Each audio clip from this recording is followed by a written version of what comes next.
Video clip చేయొద్దండి. Small story చెప్తాను మీకు. మీరు వీడియోలో చూస్తున్నారు కదండీ! అదే చీర సోషల్ మీడియాలో, స్టోర్స్‌లో జస్ట్ కేవలం ఉప్పాడ పొట్టి చీర 1500, 1800 అని చెప్తున్నారు. మా దగ్గర తక్కువంటే మా దగ్గర తక్కువని పెడుతున్నారండి. డైరెక్ట్ ఆ చీర తయారవ్వడానికే మా దగ్గర 4000, 4500 అవుతుంది.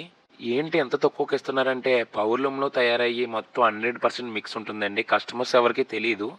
ఇదే చీర మేమమ్ముతుంటే ఆన్‌లైన్‌లో ఇదేంటి మీకన్నా షోరూముల్లోనే తక్కువ ప్రైజ్ ఉంటుంది అని ప్రతి కస్టమరు అంటున్నారండి. నిజంగా చెప్తున్నాం. ఈ పవర్లూమ్స్ వల్ల మా చేనేత వస్త్రాలు అంతరించిపోతున్నాయండి. నేను ఒక వీవర్ కొడుకుగా ఈ చేనేత వృత్తిని కాపాడుదామని ఇలా సోషల్ మీడియాలో ప్రతీది కూడా అప్‌లోడ్ చేస్తున్నానండి. నన్నిలా ఎంతో సపోర్ట్ చేస్తారనుకుంటున్నాను. ఇది ప్యూర్ ఉప్పాడ పట్టు చీర వస్తుందండి. ప్యూర్ హ్యాండ్లూమ్ అండి. 4200 పడుతుందండి ఇది. ఆల్ ఓవర్ ఇండియా ఎక్కడికైనా సరే కొరియర్ పంపుదాం. ఇందులో మోర్ కలర్స్ అవైలబిలిటీ ఉన్నాయండి. ఎవరికి కావాల్సినా సరే స్క్రీన్ మీద కనపడుతున్న నంబర్‌కి కాంటాక్ట్ చేయండి. Please support Harsha handlooms. ఎవరైనా సబ్స్క్రైబ్ చేసుకోకపోతే త్వరగా చేసుకోండి.